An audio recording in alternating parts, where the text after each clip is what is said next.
Diolch yn weddio.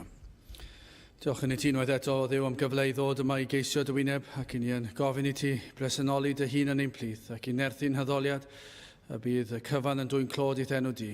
Trwy gyrha felly wrthym, i ni'n gofyn hyn o trwy enw ac heiddiant ein harglwydd Iesu Grist. Amen. Diolch yn i ddechrau gwasanaeth trwy gan i'r emyn rhif 691, 691 o mor hyfryd yw'r meddyliau fod yr amser hynny ar ddod. Mae'r hiraeth sy'n fy nghalon heb un terfyn iddo'n bod. Ni all y greadigaeth eang na'i gogoniant o un rhyw, lanwng rhy na llanw fenaid, na dim arall ond fy niw. 691 gewn ni sefyll i'w chanu.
Croeso'n gwasanaeth ar ôl yr oedfa fe fydd arluniaeth ysgam dros nesaf yn y neuadd.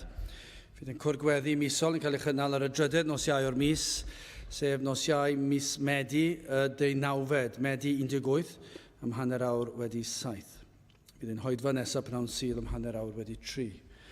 Nawr wrth i ni gymryd y casgliad, gan i ganu tra'r ein heistedd emyn rhyw 735, 735, dowch canwn fawl i'r Iôn yn rhwydd, fe yw llwydd ein bywyd, ymlawen ychwn yn ein erth, yw ein prydferth iechyd. 735 gan i eistedd i ganu hon.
Bydd awn darlleniad o lyfr Eseia, penod 45,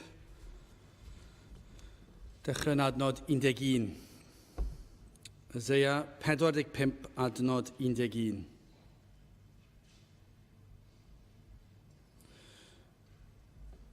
Fel hyn y dywed yr arglwydd Sanct Israel a'i luniwr, gofynnwch i mi y pethau a ddaw am fy meibion a gorchmynnwch fi am waith fy nwylo.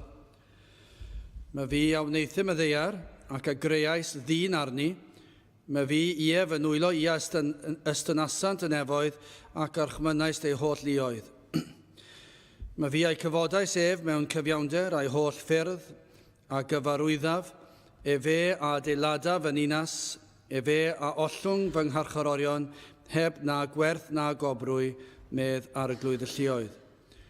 Fel hyn y dywed yr arglwydd, llafur yr aifft, a marsiandiaeth Ethiopia, a'r sabeaid hirion a ddeiant ata ti ac eiddo ti fyddant ar dy ôl y deiant mewn cadwyni y deiant trosodd ac ymgrymant i ti ata dy gweddiant gan ddywedyd yn ddiau yno ti y mae Duw ac nid oes arall nac oes Duw. Ti yn ddiau wyt Dduw yn ymguddio o Dduw Israel yr achubwr, cywilyddir a gwaradwyddir hwynt oll, seiri delwai a ant ynghyd i waradwydd. Israel a chibir yn yr arglwydd a iachawdwriaeth dragwyddol, nich cywilyddir ac nich gwaradwyddir byth bythoedd. Canis fel hyn y dywed yr arglwydd, creawdydd yn efoedd, y Duw ei hun a luniodd y ddeiar ac a'i gwnaeth, fe a'i sicrhaodd hi, ni chreuodd hi yn ofer, i'w ffreswylio a lluniodd hi. Mae fi yw yr arglwydd ac nid neb amgen. Ni leferais mewn dirgelwch, mewn man tywyll o'r ddeiar, ni ddywedais wrth ha Jacob, ceisiwch fi yn ofer. Mae fi yr arglwydd wyf yn llefaru cyfiawnder ac yn mynegu pethau uniawn. Byddai bendith Duw ar ei air sanctaidd ef. Gadewch ni nawr droi at ein harglwydd mewn gweddi. Diolch yn i ti unwaith eto, Dduw, am gyfle arall i ddod i'th di ac i alw ar denw ac i geisio dy wyneb. i ganu dy glodydd, i wrando ar dy air. O Dduw, yr holl freintiau yma yn bethau i ni yn ddiolchgar amdanynt. O Dduw, wrth ystyried llawer mwyafrif yn y byd sydd heb y fraint yma o cael dod i wrando ar dy air ac i ganu dy glodydd. I ni'n byw mewn gwlad o Dduw, lle nad oes na lawer yn cael y cyfle i ddod i glywed am ffordd iachawdwriaeth. Ac eto o Dduw, i ni yn cofio dyddiau gwell yn ein gwlad ac yn gofyn ar ei ti trwy garhau wrth ddim eto. I ni yn gweddio Dduw ar ei ti ddod i'n plith ni mewn fath ffordd y byddwn ni yn sylweddoli ein braint ac yn ddiolchgar i ti ac yn dod â'n mawl ger dy fron ein bod yma yn gallu gwrando ar y pethau hyn, yn gallu canu y geiriau rhyfeddol yma, yn gallu darllen yr ysgrythurau yn ein iaith ein hunan. Ac felly o Dduw, i ni yn diolch i ti am y fraint, am y cyfle, ac yn gofyn felly ar ei ti i fendithio y breintiau yma ymhellach i ni. O Dduw, i ni yn sylweddoli nad yw cael y gair yn ein plith ni, nad yw canu y geiriau yma, nad yw hyd yn oed gwrando ar yr efengil yn ddigonol. Ond yn gofyn i ti o Dduw i ddod ac i fendithio y breintiau yma ymhellach i bob yr un ohonom. Y byddwn ni yn cael dod yn rhan o'r pethau yma. Y byddwn ni'n dod yn rhan o'r deulu di ac yn gallu mwynhau dy bresenoldeb yma yn ein plith. O Dduw, i ni'n cyflwyno rhai sydd heb yr awydd hynny i fwynhau dy bresenoldeb. Ac efallai bod pethau'r byd yn ei denu yn fwy. Yn gofyn felly o Dduw y byd y bresenoldeb mor felys ac na fydd yr un enaid yn gallu troi cefn ar dy air mwyach. Y bydd y ras yn anorchfygol, na fydd modd ymwrthod a'r gwrthryfela yn erbyn dy ras di bellach, ac y bydd na ildio a phlygu glin a derbyn y breintiau a'r bendithion yma i'w heneidiau hun. I ni yn gofyn o Dduw ar dy blant, fel dy blant yma, y bydde ti'n cynhesu calonau pob un o'ch blant. Maddau ni am ein crwydradau, maddau ni mor aml bod ein calonau yn ceisio pethau eraill. Mor aml mae'n cariad yn oeraidd. Ac felly o Dduw, i ni yn gofyn i ti ddod yma ac i'n deffro ni o'n cwsg ac i'n hybu ni ac i'n ein nerthu ac i'n ein gwthio ni i geisio dy wyneb gyda'n holl nerth. I ni yn gofyn felly ar ei ti, i'n helpu ni yn ein haddoliad yn ystod ein hoedfa yma'r prynhawn ac eto yn yr hwyr y bydde ti'n bendithio bob oedfa ac yn gweddio Dduw ar eich bresenoldeb fod yn amlwg iawn i bob yr un ohonom. Felly o Dduw, i ni yn cyflwyno ein hamser yma, yn cyflwyno'n gwlad i ti, gofyn i ti fendithio dy bobl lle bynnag ymaint heddiw. Nid yn unig yma yn ein gwlad ni, ond ar hyd y lled y byd yma o Dduw. I ni yn gweddio am yr rhai sydd eisoes wedi cael eu hoedfam ac eraill eto i'w cael. Yn gofyn i ti o Dduw i fendithio bob un. Ac wrth i'r sil ddod i ben, y bydd bob un ohonom yn gallu dweud ei fod yn sil sydd wedi cael ei dreulio yn dy gwmni di. Ac y bydde di yn ein paratoi ni ar gyfer wythnos o dy wasanaethu di. Felly, trigarha nawr a bendithion hamser, i ni'n gofyn hyn o trwy enw ac heiddiant ein harglwydd Iesu Grist. Amen.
Dewch i ni ganu emyn arall i 428.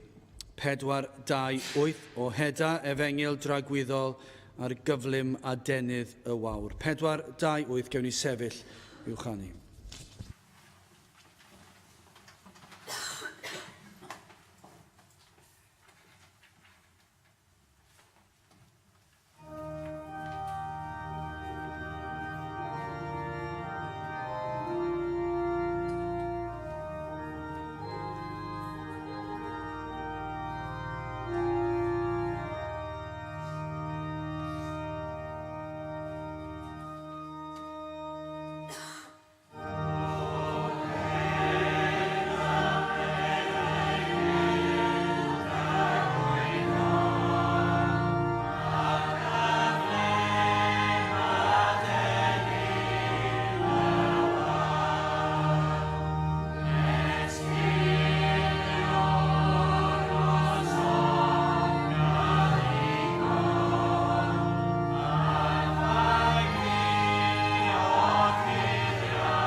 Bydd awyn testyn o Isaiah penod 45 ac adnod 19.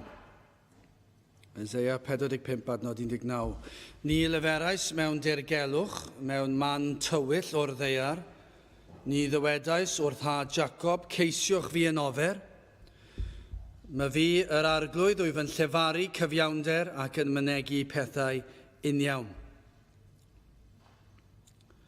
Nawr, wythnos diwetha, rhoddwyd her i chi.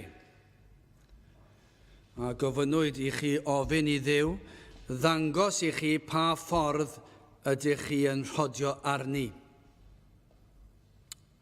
Ydyn ni ofyn i chi petai'r dewrder gyda chi i weddio y fath weddi, i ofyn i Dduw i ddangos yn glir i chi pa lwybr i chi arno. Ac yna, iddo ddangos y llwybr yn eglur am yr hyn yw e. I chi weld yn union sut lwybr yw hi. Nid yr hyn i chi'n meddwl yw llwybr eich bywyd, ond yr hyn yw e go iawn. Ac yna, rhoddwyd her i chi i ofyn i Dduw i ddangos i chi diwedd y llwybr honno, at ble y mae yn arwain. Felly gai ofyn eto i chi sawl un ohonoch alwodd ar Dduw a gymerodd yr her. Wel, yn ôl beth dwi'n gallu gweld, falle bod rhai wedi wneud ni blynyddoedd yn ôl a rhai sydd erioed wedi wneud yn debygol iawn heb wneud. Achos mi fysa ni'n tybio, mi fydda yna newid mawr petai chi wedi cymryd yr her. Ond efallai bod sil arall wedi mynd heibio ac falle bod chi'n cofio rhywbeth, dwi'n cofio'r darn yna o'r bregaeth, dwi'n cofio rhywbeth gafodd ei ddweud am ryw her, ond fe ath e mewn trwy Inglist ac allan trwy'r llall. Wel, a wnewch chi gymryd yr her unwaith eto. Wel, mae yna her arall fan hyn, ym mhenod 45 o Eseia. Her i alw ar Dduw i weddio. Adnod 11, fel hyn o dywed yr arglwydd, Sanct Israel, a'i luniwr, gofynnwch i mi y pethau a ddaw am fy meibion, a gorchmynnwch fi am waith fy nwylo. Hynny yw, gofynnwch i mi. Gweddiwch. Gofynnwch rhywbeth o Dduw. Nid gofyn ffwrdd â hi i ni'n sôn amdano, achos mae'n hawdd iawn yn diwe i rai pobl i ddweud, wel, dwi wedi gofyn i Dduw ac dath dim byd, digwyddodd dim byd. Dwi wedi ceisio i wyneb a digwyddodd dim byd, felly does dim byd yn y pethau yma, dwi ddim i fi yn sicr, achos dwi wedi rhoi cyfle, ac felly dwi ddim wedi gweithio i fi, ac felly na i drio rhywbeth arall. Wel, gai ddisgrifio'r gofyn i chi wedi gofyn fel gofyn ffwrdd â hi. Rhywsut. Yngan geiriau. Ystyriwch yr hyn i chi'n ei wneud. Hyd yn oed os mae gofyn, os wyt ti yno? Sef gofyn llawn amheuon. Gai fentro dweud bod e dal yn ofyn? Petai chi yn dweud ac yn mynd gatre neu hyd yn oed yma yn y capel yn gweddio, os wyt ti yno Dduw? Os oes na Dduw? Dangosa i mi y ffordd dwi arni. Os oes na fath beth? Dwi'n gofyn. Na, dwi'n credu bod hwnna'n well na gofyn ffwrdd â hi. Mae rhai pobl yn dweud, yn gweddio falle rhyw weddi bach cloi cyn mynd i gysgu ac yn dweud, dwi eisiau dod yn Gristion a dwi eisiau gwybod mwy ac yna beth sydd ar y teledu a roi'r clisfonau yn fy nghlustia fi i wrando rhyw gan i pop neu beth bynnag yw e. Ac i chi wedi gweddio'r weddi, ond dwi ddim yn weddio nag yw. Dwi ddim wir eisiau gwybod, i chi wedi gweddio ffwrdd â hi. Mae e rhywbeth sydyn, bron iawn allwch chi ddadle, mae e'n ofergoeliaeth. Croesi bysedd. Dwi wedi gweddio, dwi wedi wneud beth dwi eisiau, ac os na fydda i byw gweddill y dydd o leia dwi wedi gweddio'r weddi, ac felly mae popeth yn iawn. Ond petai chi hyd yn oed yn dod ac yn o ddifri yn dweud, os wyt ti yno, falle llawn amheuon, ond i chi dal i ofyn. Mae'r gofyn yma yn ofyn lle i chi'n aros i weld a oes ateb. Chwilio i weld a oes ateb. Dyna'r math o weddio mae Eseia yn ei ddymuno i weld ymhlith y bobl. Gweddio o waelod calon, gweddio ac yn chwilio i weld a oes na ryw ymateb. A oes na rhywbeth yn digwydd. Falle gallech chi weddio yn ystod yr oedfa, os wyt ti yno Dduw, a wneud i ddangos i mi dy hun yn ystod yr oedfa. Neu yn ystod y dydd, yn ystod yr oedfa yn yr hwyr heno. Y byd y bresenoldeb yn dod i mi. Dyna her i chi, ond siwr o fod, dydych chi ddim yn fodlon gwneud hynny. Am y rheswm, dydych chi ddim am gwneud hynny, achos i chi falle yn gwybod rhywle yng nghefn eich meddwl, i chi'n gwybod bod yna wirionedd yma, os newch chi gymryd yr her a gweddio, bod yna Dduw ac y bydd e'n ymateb. Ac y bydd yn dongos i chi, a wedyn mae problem dych chi. Achos wedyn mae rhaid i chi wneud rhyw safiad. Falle bydd rhaid chi geisio. Falle bydd rhaid chi troi cefn ar y byd. Ac yn anffodus mae'r byd yn rhy werthfawr i chi. Fod yr adnod wedi osod ar ffurf negyddol, yr hyn mae'r adnod yn ei ddweud yw, ceisiwch fi. Mae'r adnod yn dweud, ni leferais mewn dirgelwch mewn man tywyll o'r ddaear, ni ddywedais wrth ha Jacob, ceisiwch fi yn ofer. Felly yn negyddol, yr hyn mae yn ei ddweud yw, ceisiwch fi. A nid chwarae bach yw y ceisio yma. Edrychwch mewn i'r mater, darganfyddwch, chwilotwch. Wel, yn gyntaf, hoffwn ni edrych ar tryloiwder Duw. Yna ar gadernid Duw, ac yna ar geirwiredd Duw. Wel, tryloiwder Duw. Adnod 19. Ni leferais mewn dirgelwch, mewn man tywyll o'r ddaear, ni ddywedais wrth ha Jacob, ceisiwch fi yn ofer. Mor wir yw y geiriau yma. Does dim byd tywyll am Dduw. Ystyriwch chi gair Duw am eiliad bach nawr. Oes na unrhyw beth ynglyn â gair Duw sydd yn dywyll? Oes na unrhyw beth yng gair Duw sydd yn potensial i fod yn dwyll i chi ac i'ch baglu chi ac i'ch rhwystro chi rhag darganfod y gwirionedd? Allwch chi ffeindio unrhyw adnod yng gair Duw a byddwch chi'n dweud mae e wedi cael ei osod mewn fath ffordd mwyn eich atal chi rhag deall y gwirionedd? Oes na unrhyw beth? A byddwch chi ddim yn dod o hyd iddo fe. Mae popeth am Dduw i ni'n gwybod yn bir ac yn sanctaidd. A gellir gweld yn eglur yr hyn mae yn ei ddweud tro ar ôl tro.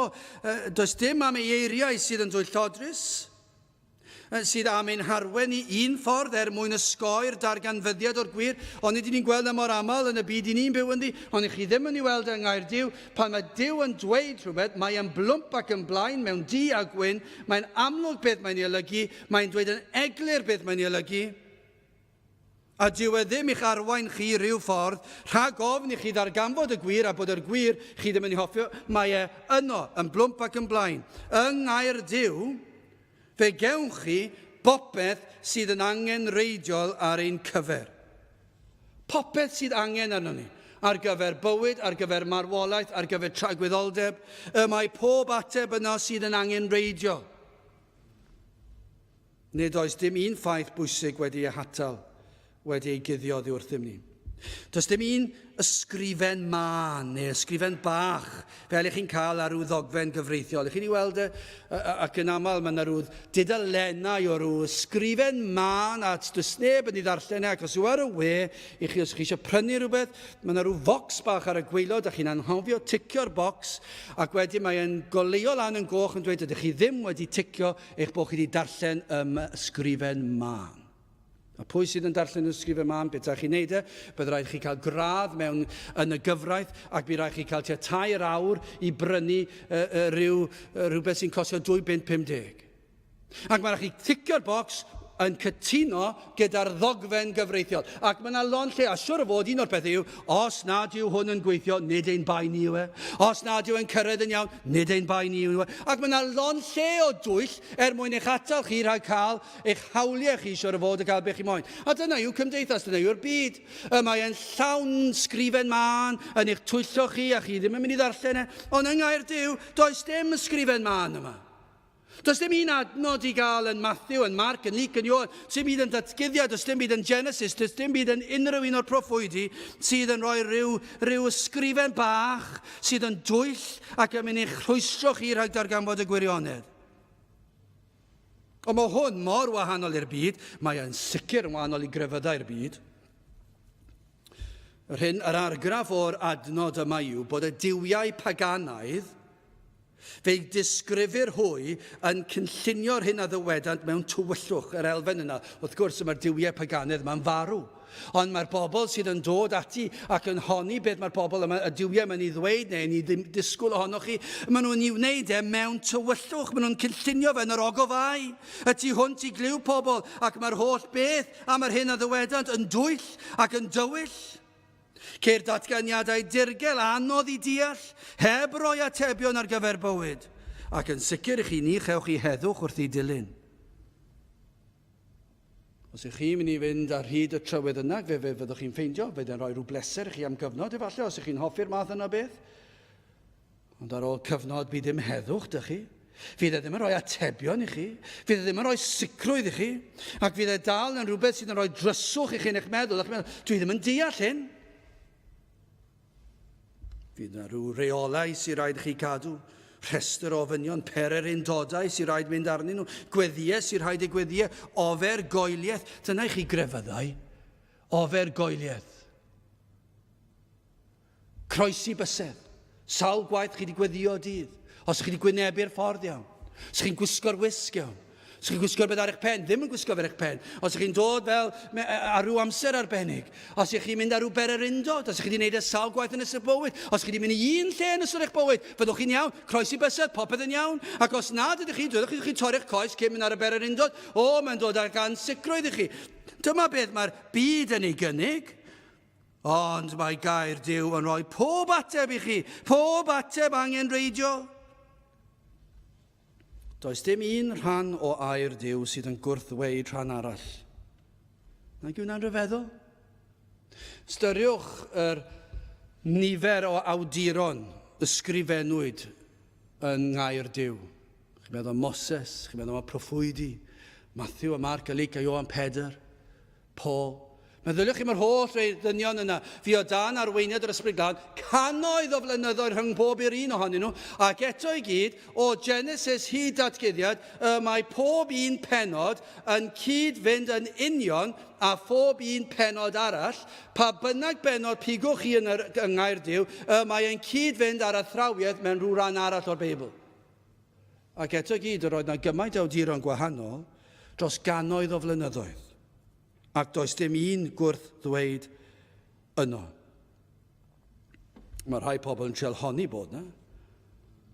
Ac yna i chi'n ateb nhw ac yna does dim ateb nôl gan nhw. Ceir disgrifiad o greadigaeth y byd yng ngair Duw. Os ych chi'n meddwl sut dath y byd i fodolaeth, gwrandewch chi ar raglenni teledu, darllenwch chi eich llyfrau gwyddonol chi ac fe fyddan nhw'n dod â damcaniaethau mwy ar hyfedd. Mwy ar hyfedd, am rhyw'r ffrwydrad fawr. Ac yna bod yna rhyw fwnciod wedi ymddangos. Ac yna dros blynyddoedd, mae'r mwnciod wedi datblygu mewn i bobl. Ac bod dal mwnciod yn bodoli heddi. A'r holl bethau'r hyfeddol yma, dyma'r damcaniaethau, mae pawb yn ei gredu fe. Ond mae gair Duw yn dweud wrthych chi, y bod yna Dduw yn y nefoedd, a'i fod e'n holl a lluog, a'i fod e wedi dweud y gair. Ac fe ddath y byd i fodolaeth. Mae wedi dweud i chi, os ych chi eisiau gwybod sut dath y byd i fodolaeth, darllenwch y Beibl. Mae'r Beibl yn dweud wrthyn ni, dyma pa mor tryloiw yw gair Duw. Chi gallu gweld yn glir trwyddo fe. Does dim twyll, does dim byd tywyll amdano fe. A mae'n gwbl eglur i bawb i weld e. Os ych chi'n meddwl, wel beth mae'r Beibl yn ei ddweud am natur ddyn, am natur dynol, a am sut un yw dyn. Ac ych chi'n mynd i'r ysgrythyr, a chi'n ei ddal efo ni'r goleini, a be mae'n dweud? Mae'n dweud yn union beth ddigwyddodd. Fe syrthiodd Adda, fe syrthiodd Efa, fe dath pechod i'r byd, ac fe dwedwyd yn Genesis, sut fydd hi o hynny ymlaen. Ac mae e wedi digwydd. Mae e dal i fod, a mae e dal yr union un peth am yr gair Duw yn dweud wrthoch chi. Mae hyn oll yn bodloni'n cwestiynau am y byd yng ngair Duw. Dyna i chi pa mor dryloiw yw gair Duw. Mae'n gwbl ddibynadwy. A mae yno, trwyddi draw, o'r dechrau i'r diwedd, yn llawn gwirioneddau. Ond i ni'n gweld yr tywyllwch yma y myd, nid yn unig crefyddol, crefyddau'r byd, ond y myd gwleidyddol. Does dim byd sydd yn dryloiw yn y byd gwleidyddol nag oes e. Mae gwleidyddion yn enwog am eu twyll a mwysedd, dweud pethau'n ofalus, ddim cweit yn golygu un peth, ond rhywbeth arall, a mae rhaid chi fod yn ofalus, a dim nhw'n dweud, wel, dyma beth nes i ddweud, a dyma'r pwysles rosi ar y gair yma, nid hwnna, ac felly maen nhw'n newid beth maen nhw'n ei ddweud, a mae yna rhyw amwysedd trwy'r amser yn yr hyn maen nhw'n ei ddweud, newyddiadurwyr, maen nhw'n adrodd hanes digwyddiad yn dydyn nhw, mor aml, mae yna rhyw dro bach yn y gwirionedd, rhyw bwysles ychwanegol yn yr erthygl. A dyw'r gwirionedd ddim cweit yn dod allan yn glir. Mae'n wedi rhoi i barn ar y peth, ond wrth ddarllen gair Duw, cewch chi gonestrwydd, cewch chi lendid, fe gewch chi birdeb. Mae e'n dweud hi fel ag y mae, yn union fel ag y mae, popeth sydd angen i chi wybod. Mae gair Duw wedi profi prawf amser, canrifoedd o brawf, ac mae wedi dal i dir, ac fe fydd yn dal i dir. Ni all dim byd newid hyn. Wel, mae gwyddonwyr ond dydyn nhw'n datgan ffeithiau. Maen nhw'n dweud yn bendant am rhyw ffaith yna am hen 10, 20, 30 o flynyddoedd. Maen nhw'n gorfod newid y datganiad o'r ffaith.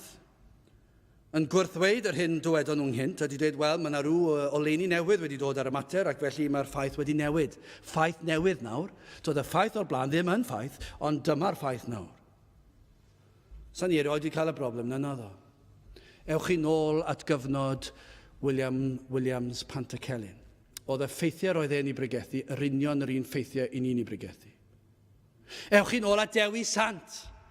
Yr oedd y ffeithiau roedd Dewi Sant yn ei bregethu, yr union ffeithiau roedd Williams Pantycelyn yn ei bregethu, ac yr union ffeithiau ni'n ei bregethu heddiw yma. Does dim ffaith wedi newid. Does dim rhyw ffaith wyddonol wedi dod ar ein traws sydd wedi peri. Ni goffod newid ein pregethau ni. Gwrandewch chi, darllenwch chi Spurgeon. Ewch chi nôl, dros ganrif yn ôl, i ddarllen pregethau Spurgeon. Maen nhw'n union yr un peth yr holl datblygiadau gwyddonol sydd wedi bod dros y ganrif diwetha. Dyn nhw ddim yn wahanol. Byddwn ni'n pregethau'r union yr un bregeth a Spurgeon heddiw o'r pulpit. Does dim byd wedi newid yng Ngair Duw. Ond yw'r byd ddim yn gallu dweud na, maen nhw'n goffod newid pethau trwy'r amser. Mae hyd yn oed rhai eglwysi efengyledd yn goffod newid trwy'r amser, achos dyn nhw ddim yn credu'r efengil. A maen nhw'n goffod newid pethau, achos maen nhw'n riofnus. Maen nhw'n meddwl, mae rhaid newid i fod yn fwy fodern. Newid yr athrawiaeth, newid yr ysgrythyr, newid y cyfieithiad mwyn i bod yn haws i nhw'n credu'r peth. Daliwch chi gair Duw i fyny i'r goleuni, ach fe welwch chi yn eglur trwyddi. Mae'n dryloiw, mae'n glir, mae'n eglur, mae'n ffyddlon i wair, does dim twyll yn y peth. Ioan 18 adnod 20, yr Iesu atebodd iddo. Mae fi a leferais yn eglur wrth y byd, yr oeddwn bob amser yn athrawieithu yn y synagog ac yn y deml, lle mae'r Iddewon yn ymgynnull bob amser ac yn ddirgel, ni ddywedais i ddim. Dwedodd Iesu Grist, dwi ddim wedi dweud dim byd yn y dirgel, fe es i'r synagog, fe es i'r deml, fe ath ar ben mynydd yn do fe, ac fe gyhoeddodd ei athrawiaeth ac mae yno i bawb i'w weld, does dim twyll, does dim amwysedd ynglyn ag unrhyw beth y mae Iesu Grist yn ei ddweud. Does dim un man yn yr ysgrythyr, lle mae Duw yn dweud, ceisiwch fi yn ofer. Dwi'n yn dweud? Dwi ddim yn dweud na. Nid yw yn dweud, does dim pwynt i chi fy ngheisio fi. Dyna be mae'n dweud fan hyn.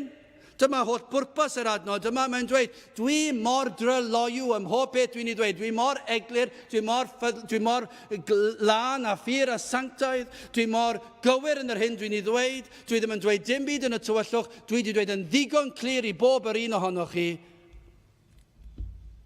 Nes i erioed dweud, does dim pwynt fy ngheisio fi. Nath erioed dweud hynny. Pam? Mae'r rheswm am hyn yw mae wedi addo ymateb. Dyna pam dydy Duw ddim wedi dweud peidiwch a fy ngheisio fi.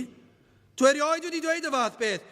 Ceisiwch fi yn ofer. Does dim pwrpas i chi fy ngheisio fi, achos dwi ddim yn wir. Mae wedi dweud yn glir, ceisiwch fi. Dyna be mae'n ei ddweud. A'r rheswm amdano, mae wedi addo gwrando, mae wedi addo ateb gweddi pob un sydd yn ei geisio fe. Chi sydd yn dadlau yn dawel, nad oes pwrpas i chi ei geisio. Gwrandewch ar Matthew 7 adnod 7. Gofynnwch a rhoddir i chwi. Ceisiwch a chwi a gewch. Curwch ac fe agorir i chwi. Dyna beth mae'r ysgrythyr yn dweud. Dyna beth mae Eseia yn dweud. Dyna beth dwedodd Crist. Dwi erioed wedi dweud ceisiwch fi'n ofer achos dwi ddim yn wir. Y man a reswm i chi geisio fi, achos fe fyddai'n ateb eich gweddi chi bob tro.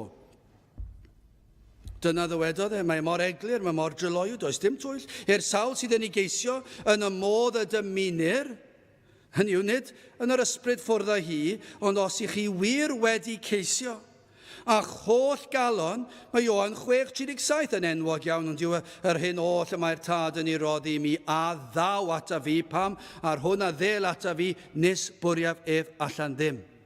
Dyna'r addewid. Y mae'n glir. Does dim amwysedd fan hyn. Does dim rhyw liw llwyd fan hyn, rhywbeth sydd ddim cwyd yn glir, bod yn gymylog. Dwi ddim yn deall be mae mwyafrif o lefydd heddi, y capeli ar draws Prydain a'r byd yn pregethu heddi. Dwi ddim yn gwybod. Dwi ddim yn gwybod beth yw'r broblem. Dwi'n gwybod beth yw'r broblem. Maen nhw yn ei tywyllwch ysbrydol. Nhw ddim yn ei weld. Ond o ran gweld yma mor glir, does dim byd mwy clir na hyn. Os ceisiwch chi Grist, wneith e byth eich troi chi ffwrdd. Mae e wedi dweud e. Mae e'n blwmp ac yn blaen.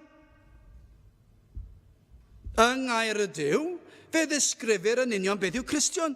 Y broblem yw hyn, os byddech chi'n mynd i'r Capel Cymru heddi ac yn gofyn nhw beth yw Cristion, mi fyddech chi'n cael yr atebion mwyaf hirt dan hael. Mi fyddech chi'n cael rai yn dweud bod yn dda. Mi fyddech chi'n cael rai yn dweud mynd i'r capel. Mi fyddech chi'n cael rai yn dweud dysgu'r emynau. Mi fyddech chi'n cael rai yn dweud helpu'r tlawd. Holl bethau yn pethau da. Ond nid dyna beth yw Cristion. O, ble maen nhw wedi gael dwi ddim yn gwybod, achos dwi ddim yma yng Ngaer Duw. Mae Gaer Duw yn dryloiw, chi'n dal fyny i'r goleuni a chi'n gweld yn glir. Does dim byd amheus na, does dim byd tywyll yna. Mae'n glir, mae'n dweud wrthoch chi beth yw Cristion. Y broblem yw dros y canrifoedd yw pobl ddim yn hoffi yr hyn maen nhw'n ei ddarllen yng Ngaer Duw. Ac felly, pan maen nhw'n darllen Gaer Duw, dwi ddim yn licio hwnna, felly dwi'n newid e. Maen nhw wedi penderfynu bod yn awdurdod diwynyddol a newid Gaer Duw. Mae pregethwyr yn meddwl bod nhw'n gallu gwneud hyn. Maen nhw'n cyhoeddi, sawl capel yng Nghymru heddi fydd yn cyhoeddi mae trwy gweithredoedd da mae dod yn Gristion. Ac eto, does dim un adnod yng Ngaer Duw yn dweud wrthych chi mae trwy byw yn dda mae dod yn Gristion. Dim un adnod. Dim un lle yn yr ysgrythyr y gwelir hynny. Mae e'n datgan i'r gwrthwyneb. Mae e'n dweud yn gwbl blwmp ac yn blaen, yn ddi ac yn wyn, mae nid trwy weithredoedd rhag i ni ymffrostio, ymfalchio, fod yn falch. Felly mae wedi dweud yn glir. Ac eto, sawl pregethwr heddi fydd yn pregethu, byddwch yn dda i'ch cymdogion, ac fe fydd Duw yn eich derbyn i'r nefoedd. Dwi ddim na yn y Beibl. Be sydd yn y Beibl yw'r gwbl gwrthwyneb, ond be sydd wedi digwydd yw, dyw pobl ddim yn licio yr hyn mae'r Beibl yn ei ddweud. Mae pregethwyr heddi, byddwch chi'n gallu bod yn weddol sicr o hwn, ddim yn pregethu croes Iesu Grist. Am yr rheswm, dyn nhw ddim yn hoffi'r athrawiaeth, dyn nhw ddim yn hoffi, falle nhw'n gyfeirio at y croes, ond dyn nhw'n hoffi'r athrawiaeth bod Duw wedi gosod ei fab ar y groes fel cosb. Dyn nhw'n licio hwnna. Falle taw rhufeinwyr ar Iddewon gosododd Crist ar y groes. Neu falle bod nhw'n fodlon dweud bod Duw wedi osod ar y groes fel esiampl. Ac bod nhw'n newid yr athrawiaeth y groes. Ac yn rhoi rhywbeth arall yn ei le. Maen nhw'n dweud mai arwydd o aberth oedd croes Iesu Grist. Ac i ni fod yn bobl sydd yn aberthol ac yn rhoi ac yn garedig. A mi fydden nhw'n rhoi pregeth gyfan ar fywyd o aberth ac helpu eraill. A dyna'r lefel y croes. Dyn nhw'n sôn bod Duw wedi dod lawr ac wedi dod â'i holl ddigofaint ar ei fab. Uffern tragwyddol yw holl bobl ar yr Iesu, ar y groes, a bod yr hoelion yn mynd mewn, a bod y llen wedi rhwygo, a bod y tywyllwch wedi dod, a mae Duw wedi trefnu'r cyfan, a bod wedi tywall ei ddigofaint yn llwyr ar ei fab. Dyw'r pregethwyr Cymru heddi ddim yn mynd i bregethu yna, achos dyn nhw'n licio fe. Ond dyna beth sydd yng Ngaer Duw. Ond be maen nhw wedi gwneud i dweud, wel, mae rhaid bod yna rhyw amwysedd yn y cyfeithiad, mynd i newid ychydig bach, a ni'n dweud aberth oedd e. A bod Crist yn esiampl i ni. Ond na, neges y groes yn eglur yng Ngaer Duw, mae yn dryloiw, rhaid oedd i'r tad gosbi ei fab, rhaid oedd iddo wneud e, os oedd am fod yn gyfiawn, ac y mae Duw yn gyfiawn, felly rhaid cael cosb, ac fe gosbodd ei fab yn lle ni, dyna drigaredd.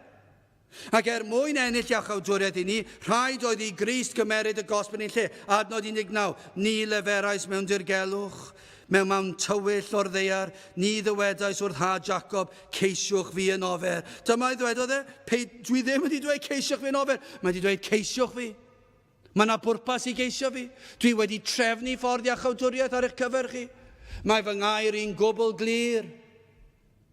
Mae e'n blwmp ac yn blaen, mae e'n ddi ac yn wyn. Chi methu cael yn fwy clir. Mae'r efengil yn Eseia, mae'n pob un llyfr yn yr holl Hen Testament a'r Testament Newydd. Darllenwch i'r ysgrifau, mae'r efengil yna drwyddi draw. Mae'n gwbl glir. Does dim marc cwestiwn o'r peth. Ond mae'n warth i feddwl am capeli Cymru heddi sydd yn pregethu rhywbeth arall. Rhywbeth sydd ddim yna. Rhywbeth maen nhw wedi penderfynu i osod yna achos dyn nhw ddim yn licio'r hyn maen nhw'n ei weld. Yn ail, cadernid Dyw, adnod 18, canis fel hyn y dywed yr arglwydd, creawdydd y nefoedd, y Dyw ei hun a luniodd y ddeiar, ac ei gwnaeth efe ei sicrhaodd hi, ni chreuodd hi yn ofer, i'w ffreswylio, lluniodd hi, mae fi yw yr arglwydd, ac nid neb amgen. Dyma chi ddadl, pam ddylsech chi alw ar ei enw e? Gan fod yna bwrpas, ef yw creawdwr y byd, mae e'n abl i wrando ac i ateb gweddiau ei bobl. Pan mae yna ddynion yn dod â honiadau a ddewidion, mae angen i ni edrych yn does na, a ydynt yn abl i gyflawni yr hyn maen nhw yn ei addo. Pan mae dynion yn dod gyda rhyw honiadau i chi'n edrych i weld, wel, ydyn nhw'n mynd i gallu cyflawni'r hyn maen nhw'n honi? A yw'r adnoddau ganddynt? A yw'r adnoddau ariannol ganddyn nhw, falle? Maen nhw wedi honni rhywbeth yn ariannol fel gwleidyddion neu falle, a chi'n edrych i weld, wel, oeddi hwnna'n bosib? A dy'r adnoddau'r cysylltiadau ganddyn nhw, oeddi nhw'n gallu gwireddu'r hyn maen nhw wedi honni bod nhw'n gallu gwneud, oeddi'r cysylltiadau ganddyn nhw, y bobl, oeddi nhw'n nabod y bobl iawn. Oeddi'r adnoddau rhan gallu ganddyn nhw. Ac i chi wastad yn chwilio mewn, mae rhywun yn gwneud rhyw honiad ac i chi'n edrych mewn i'r peth i weld, oeddi hwn yn gwneud synwyr. Oes modd i'r person yma i gyflawni'r hyn maen nhw'n ei honi? Os mae'n hawdd addo rhywbeth heb unrhyw obeth o'i gyflawni, gallen ni addo pob math o bethau, ond gwybod na fydden ni'n gallu gyflawni fe. Ond nid dyna sydd fan hyn. Mae Dyw yn eich gwahodd i alw ar ei enw. Ac wrth galw, mae e'n gosod ei hun mewn sefyllfa i'w ateb. Ni fydde'n eich gwahodd chi, ond i bai ei fod yn abl i ateb. Dyna be mae'n ceisio dweud fan hyn, dyna be mae Esea'n dweud. Mae Dyw yn abl i ateb eich gweddiau chi. Pam? Achos fe sydd wedi creu y byd. Ddigon rwydd? Be sy'n anodd am na? Be sy'n mor anodd am na? Petai creawdwr y byd ddim yn gallu ateb ein gweddiau, mi fydde fe'n rhyfedd o beth. Yr un a greodd y byd o ddim yn gallu ateb gweddi, bydde fe'n od, bydde? Yr un a ynganodd y geiriau, bydded goleini a dath goleini, ddim yn gallu ateb gweddi. Yr un a oedd yn abl i anadlu bywyd i enau dyn, dychmygwch pen a bai yn abl i ateb ein gweddiau, bydde fe'n rhyfedd. Doedd ddim yn gwneud synwyr. Mi fydde Dyw yn un creulon iawn, petai yn ein gwahodd ni, ac yntai ddim yn gallu clywed nac ateb. Mi fydde fe'n ddiw creulon iawn. Psalm 115, adnod 3 ymlaen, ond ein Dyw ni sydd yn y nefoedd. Efe awnaeth yr hyn a fynodd oll, ei delwau hwy, ydynt o air ac arian, gwaith dwylo dynion, gennau sydd iddynt ond ni lefarant, llygaid sydd ganddynt ond ni welant, y mae clistiau iddynt ond ni chlywant, ffroenau sydd ganddynt ond ni aroglant, dwylo sydd iddynt ond ni theimlant, traed sydd iddynt ond ni cherddant, ni leisiant chwaith a'i gwddwf. Dyna diwiau'r byd. Mae hanes yn profi dro ar ôl tro bod Dyw yn ateb gweddiau ei bobl. Pobl sydd yn galw ar ei enw e. Darllenwch i'ch llyfrau hanes a fe darllenwch chi am wyrthiau atebion i weddi dro ar ôl tro. Mae yna bobl yma yn gallu tystio heb amheuaeth bod Dyw yn ateb gweddiau dro ar ôl tro. Mae ganddo glistiau i wrando. Mae e'n gallu siarad â ni. Mae Dyw yn gallu siarad â ni. I ni'n gwybod hynny. I ni wedi brofi fe. Mae wedi siarad â ni trwy amgylchiadau, mae wedi siarad â ni trwy ei air efo hyn, mae wedi siarad â ni mewn rhyfedd ffyrdd sawl tro, trwy arweiniad yr Ysbryd Glân. Mae'n gallu bod gyda ni pa le bynnag gyda ni. Mae Duw yn llenwi pob lle presennol ym mhob man. Mae'r greadigedd ei hun yn arwydd y byddai'n gwrando arnom. Chi erioed wedi ystyried hynna? Wrth weld trefeddodau'r byd, wrth edrych ar brydferthwch natur. Os roddodd Duw y fath byd i ni ei fwynhau, oni fydde fe'n ryfedd, petai'n gwahodd i alw arno, ac yna nad oedd e'n ateb ein gweddiau ni. Bydde fe'n ryfedd, bydde. Drychwch chi ar y greadigaeth ac ar rhyfeddod y greadigaeth, rhyfeddod byd natur. Ac yna dwedwch, mae Duw trwy ei air, trwy'r amser. Chi'n mynd yn bell cyn bod chi'n cael gwahoddiad i alw ar ei enw. Ac os na Duw yn mynd i fod yn fodlon neu'n abal i ateb, mi fydde fe'n rhyfedd o Dduw. Ond mae e'n ateb. Peidiwch a gadael meddyliau bach o Dduw eich rhwystro a galw arno.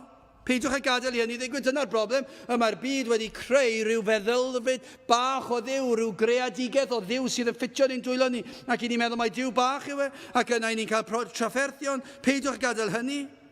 Galwch arno, fe yw creawdydd y byd, fe sydd wedi'n creu ni, fe sydd wedi creu natur, fe sydd wedi creu'r awyr, yr haul, y lloer, y ser, fe sydd wedi gwneud y cyfan, ac yma'n eich gwahodd i ateb. Ac os nad ydy creawdwr y byd yn gallu ateb eich gweddiau, wel, mae'n rhyfedd.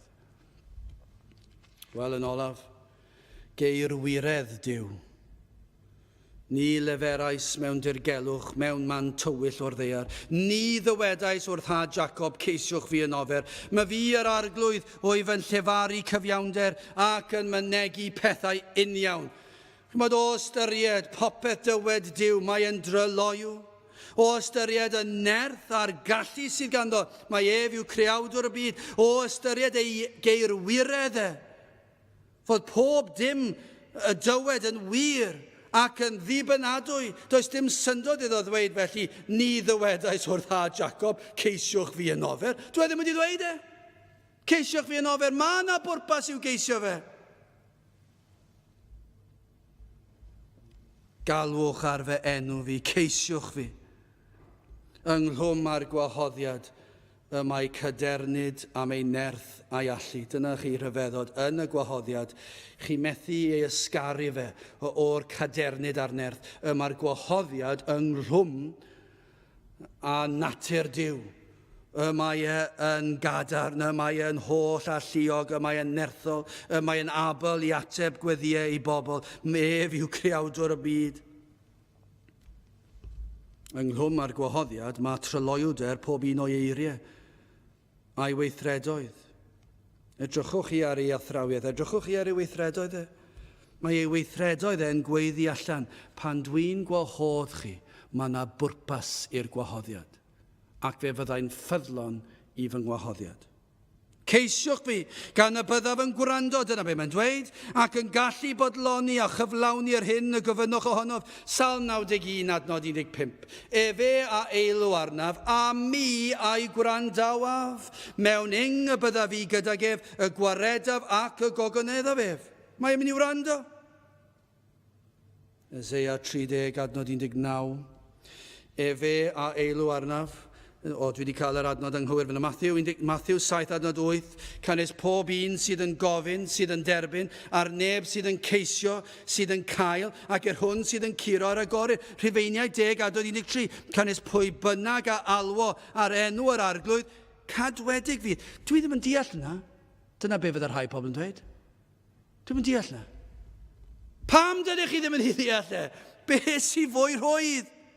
Pwy bynnag a alwo ar enw ar arglwydd, cadwedig fydd. Be sydd yn anodd i ddeall? Galwch arno fe te. Dyna chi addewidion. Pam na geisiwch chi ei wyneb e felly? Nid ofer yw ei geisio fe. Fe fydd e'n gwrando, dyna beth mae'r holl ddarn yma'n i ddweud. Fe fydd e'n gwrando, fe fydd e'n caniatáu chi agosau ato, a derbyn o'i roddion. Meseia'n dweud yn eglur. Fe gewch chi achawdwriaeth os y ceisiwch e. Mae'n cyfeirio am fwy na waredigaeth Israel o Babylon. Mae'n cyfeirio yma nad 17 at dyfodiad Crist y Meseia.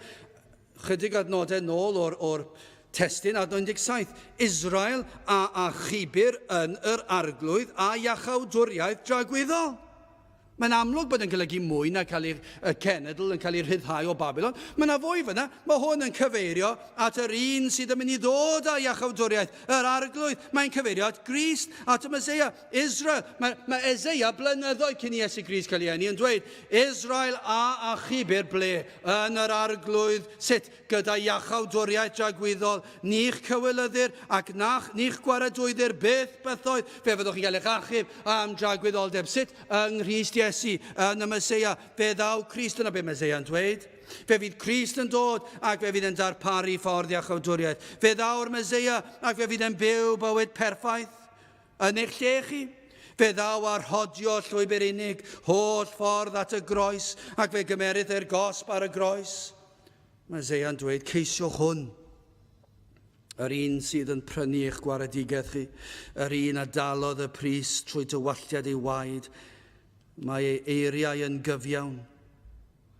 Dyma'r testyn eto, ni leferais mewn dirgelwch, mewn man tywyll o'r ddear, ni ddywedais o'r Jacob, ceisiwch fi'n orfer, mae fi, yr arglwydd, wyf yn llefaru beth cyfiawnder ac yn mynegu pethau uniawn. Mae popeth am Grist yn gyfiawn ac yn uniawn. Does dim byd anghywir amdano fe. Mae'n glir, mae'n eglur, mae'n dryloiw. Ac mae'n dweud, ceisiwch fi. Ni ddywedodd ceisiwch fi'n ofer, achos dweud mae'n wir. Mae yna bwrpas i ceisio. Os y ceisiwch fi, fe gewch chi ddod o hyd i mi. Os y dowch ato fi, ni sbwriawch chi allan byth. Fyddai byth yn troi neb i ffwrdd. Os newch chi geisio a'ch holl galon. Os dewch chi'n edifeiriol dan bwysau ei ogrwyd pechod a throiwch pechod a ceisio'r unig un sydd yn gallu maddau. Os na rai yma'n dweud, oes dim pwrpas i fi alw, i fi geisio, dwi wedi ceisio yn y gorffennol a digwyddodd dim. Wel, ystyriwch yr hyn y dywedwch. Does dim synwyr o feddwl yr hyn dywed gair Duw amdano. Rhaid gofyn, a ydych chi wedi ei geisio fe yn y lle cyntaf. A'i ceisio ffwrdd â hi oedd hi. Felly, si chi'n mentro dweud, ydych chi ddim yn mynd i geisio dim mwy gan bo chi wedi rhoi cynnig arni a digwyddodd dim byd. Y rheswm dydych chi ddim wedi dod o hyd i Grist yw achos doeddech chi ddim yn ceisio. Mae'n amhosibl. Achos petach chi wedi ceisio, mi fyddech chi wedi dod. Petach chi wir wedi ceisio. Pan mae'r ysbryd ar waith, achos dyna'r addewid fan hyn. Nes bwriaf ef allan byth. Mae'r ysgrythyr yn llawn a ddewidion. Dwi ddim wedi dweud ceisiwch fi'n ofer. Mae wedi dweud mae yna bwrpas i geisio achos yr ydw yn ffyddlon i fy ngair ac yr wyf yn abal i'ch traws newid i'ch bywyd chi'n llwyr ac i roi iachawdwriaeth tragwyddol i chi. Oes na rhai yma'n dweud, oes dim pwrpas galw, dwi'n rhy frwnt. Mae rhai'n dweud na, dydyn nhw. Chi ry bechadurus, chi wedi ymdrybeiddi gormod ymhethau'r byd, ac i chi'n ymwybodol o peth, ac mae'r eogrwydd yn llethol ond, i chi'n meddwl bod chi'n rhy frwnt. Wel, gydwch chi'n ofyn be mae gair Duw yn dweud wrthych chi. Yng Ngair Duw mae yna sôn am ffynon, sydd yn abal i'ch golchi chi'n wynach na'r eira, hyd yn oed pe bai eich pechodau fel ysgarlad. So pam i chi'n dweud, chi ry frwnt i ddod? Chos mae gair Duw yn dweud yr wyf yn abal i'ch golchi chi'n wynach na'r eira. Peidiwch chi a dweud na i ddim ceisio gan fy mod yn rhy bechadurus. Oes na rai yn dweud, dim pwrpas i fi geisio, dwi wedi bod yn rhy hir, yn crwydro llwybrau'r byd, ac felly dwi'n mynd tu hwnt i obaith. Be mae gair Duw yn dweud oedd rai felly? Wel, dywed ei fod yn ddiw yn Salm 86 adnod 15, eithir ti o arglwydd wyt ddiw trigarog a graslon, hwyr frydig i lyd, a helaeth o drigaredd a gwirionedd. Fel ydych chi'n dweud, dwi wedi cyrraedd fy 70au, fy 80au, fy 90au, a dwi wedi crwydro ar hyd llwybrau'r byd, a dwi wedi bod yn rhy bell, a does dim gobeith i fi, wel, dim dyna beth dwi'n darllen fan hyn, mae Duw yn hwyr frydig i lyd, mae yn drigarog a graslon, ac yn helaeth o drigaredd. Os ydy Duw yn eich gwahodd i alw arno i geisio, yna nid ofer bydd eich ceisio. Dyfal barhewch. Fe fydd yn ateb eich deisyfiadau yn ei amser ef. Yn ei amser ef. Mae rhaid chi barhau, mae rhaid chi ddangos bod chi'n ceisio. Mae gwir ceisio o waelod eich calon. Gandewch ar gyngor Eseia eto yn Eseia 55:6. Ceisiwch yr arglwydd, tra galler ei gael, gelwch arno, tra fydd yn agos. Dyna chi gyngor da arall. Os ych chi'n teimlo presenoldeb yr arglwydd yn agos, yna ceisiwch tra i fod yn agos, galwch arno, tra fod yn bosib cael gafel arno. Ac atgoffwch Duw o'i addewidion. Dwedwch wrtho ei fod wedi'ch gwahodd chi, a'i fod wedi addo'ch golchi chi, a rhoi iachawdwriaeth tragwyddol i chi os dewch chi'n edifeiriol. Felly dewch yn edifeiriol. Cyffeswch eich pechodau, dewch at y groes.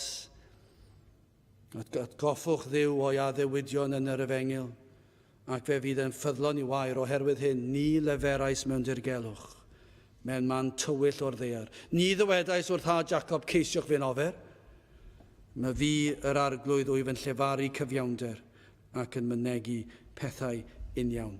Gadewch i ni weddio. O Dduw, ni'n diolch i ti am y gwahoddiad sydd yn yr efengyl. Diolch i ti am y gwirionedd sydd yn dy air. Ni'n diolch i ti nad oes na ddim byd tywyll, dim byd amwys yno, ei fod y gyd yn eglur ac yn blwmp ac yn blaen. Ac o Dduw, ni'n gwyddio, bydd yr ysbryd yn gweithio heddiw yn agor llygaid y deillion i weld eglurder yr efengyl heddiw. Ac bydd yr ysbryd yn arwain llawer at y groes yn dod yn edifeirio, ac yno y byddant yn derbyn rhodd o ffydd i gredu.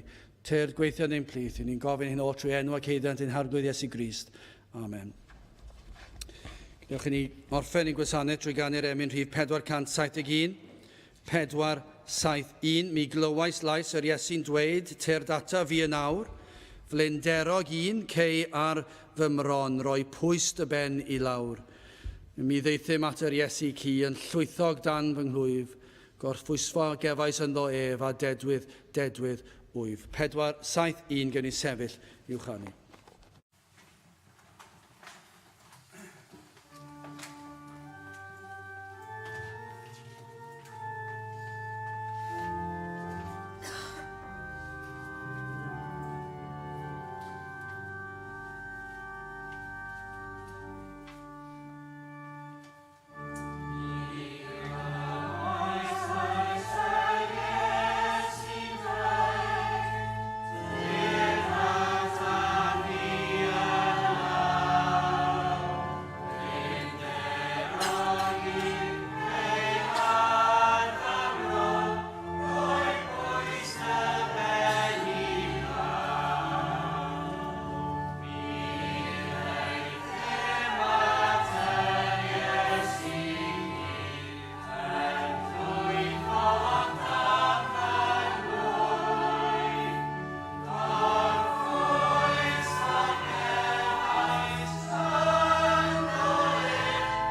A nawr bydde di ras ein harglwydd Iesu Grist, a chariad Dyw, a chymdeithas yr ysbryd glân, fod gyda'ch wi oll hyd byth. Amen.